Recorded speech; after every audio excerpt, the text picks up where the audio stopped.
You've been running yourself into the ground for weeks, skipping meals, skipping sleep, telling people that you're fine.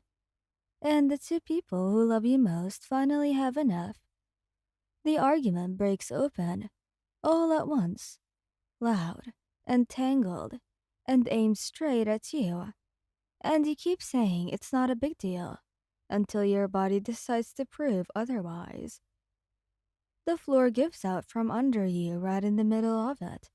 Not from the fight, not from the shouting, but from something that's been building in you all day that you ignored and ignored once again. And the last thing you register before everything goes dark is two pairs of hands catching you at the same time. The argument started the way most arguments did in your apartment, over something small. It was the dishes this time. Or maybe it was the dishes, plus the fact that you'd skipped lunch again, plus the fact that you'd been running yourself ragged with double training sessions all week, plus the fact that neither Katsuki nor Jiro had said anything until now, and now it was coming out all at once, loud and tangled, and pointed in your direction. It's not a big deal, you said, for the third time. You keep saying that. Katsuki was standing near the counter, arms crossed, jaw tight. His voice had that edge, not quite yelling, but braced for it. Every time we bring something up, it's not a big deal. You've been saying that for 2 weeks. Because it isn't. You set your water glass down on the coffee table with a little more force than necessary. I've been busy. Training has been intense. I'm managing. Managing. He repeated the word, like it tasted wrong. That's your bar. Managing. Ijiro stepped forward from where he'd been hovering near the hallway. His expression was different from Katsuki's. Less fire, more worry, which somehow felt worse. Hey, we're not trying to corner you, okay? We've both noticed that you've been off. You're not sleeping enough. You're skipping meals. I had breakfast. A protein bar doesn't count, Katsuki said flatly. It literally does, Katsuki. It doesn't. He pushed off the counter, and the movement made you take a half step back without meaning to. He stopped. Don't do that. Don't shrink. I'm not yelling at you. I know you're not. Then talk to us. The room felt very bright. Suddenly, you blinked. There was something buzzing in the back of your skull. Had been there for a while, actually, since before they'd started it. On you. Since somewhere around the middle of your afternoon session, when you'd felt the first wave and told yourself it was dehydration and pushed through it. I'm fine, you said, but the word came out softer than you meant it to. You keep saying that too. Ijiro's voice had gone gentle, in the way it only did when he was genuinely scared about something. You look pale. Like, really. I'm always pale. Not like this. You opened your mouth to answer him, and then the floor did something strange. It didn't tilt exactly. It was more like the world rearranged itself.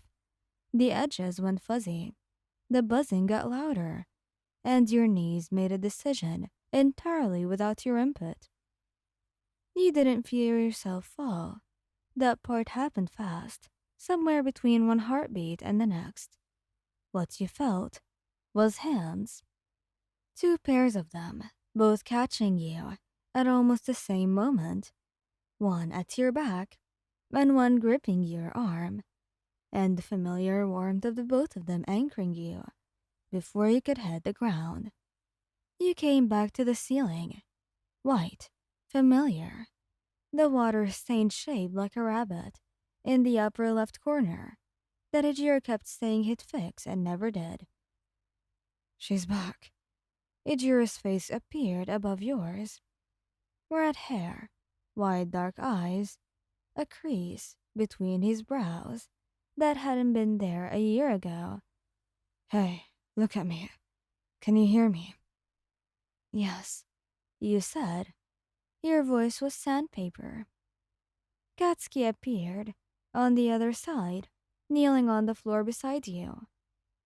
You were on the floor, you realized. They'd lowered you there. He had his hand pressed flat against your sternum, like he could physically hold you together. His face was different. All the heat of the argument had gone somewhere else, replaced by something rawer that he hadn't had time to lock down yet. Don't, he said, and it wasn't to you.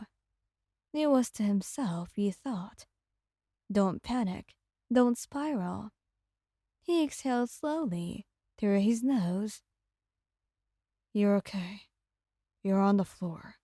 You passed out. I gathered. Don't be smart right now. I'll be smart whenever I want.